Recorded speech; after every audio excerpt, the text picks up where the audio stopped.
Ethics and genetic modification. This is an era of biotechnology, and number of ethical issues arises as the genetically modified organisms formed.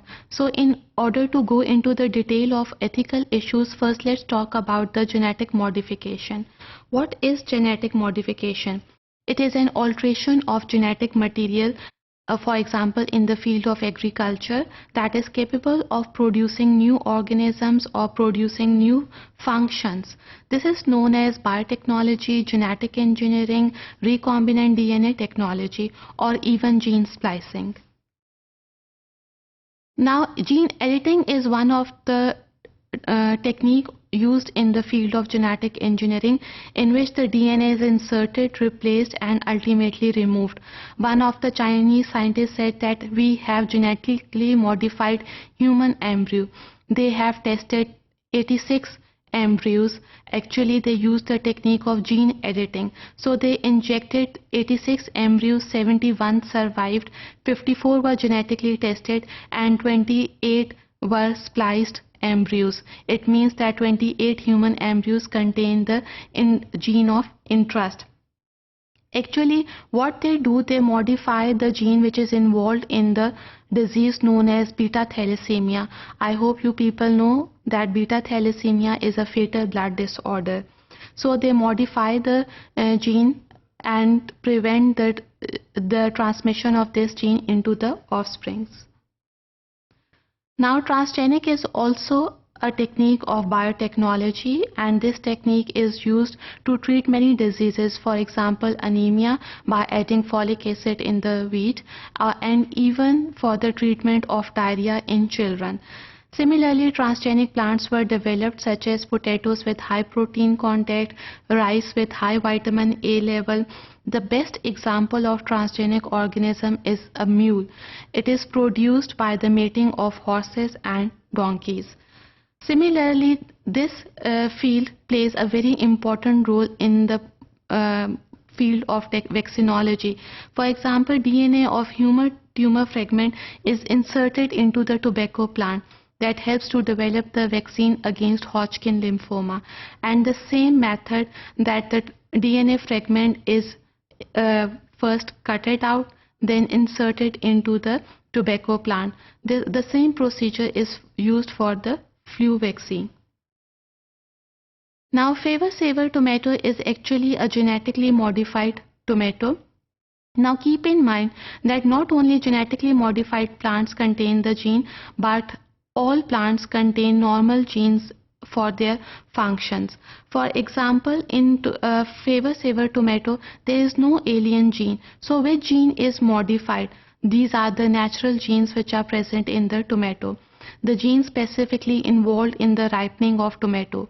I hope you people are well aware of central dogma, in that consists of 3 steps. पहला step है replication का, दूसरा transcription का, तीसरा translation का. Replication में DNA multiply होता है, ट्रांसक्रिप्शन में डीएनए आरएनए में कन्वर्ट हो जाता है, और ट्रांसलेशन में आरएनए अल्टीमेटली प्रोटीन में कन्वर्ट हो जाती है. So the ultimate product of any gene is protein. So the protein which is responsible for ripening is actually suppressed in Favor Saver tomato. So once the gene is suppressed, is blocked, then what happens? We can increase the shelf life of the tomato. But this genetically modified tomato is not very popular among people. Now keep in mind that in USA 75% of the processed food contains the genetically modified ingredients. For example, crackers, breakfast cereals, cooking oil, and 80% of the soya bean and 40% corn is also genetically modified. So from this, number of ethical issue arises. First, these genetically modified organisms can interfere with the environment. Now the question arises that how they can interfere with the environment, how they can interfere with the natural system. First thing is that the genes which are inserted into the organism, they may enter into the wild species and can disturb the biodiversity. Similarly, the genetically modified organisms cannot tolerate the environmental stresses. So how insect and birds can survive when genetically modified plants are there. So this is also a potential risk to the human health.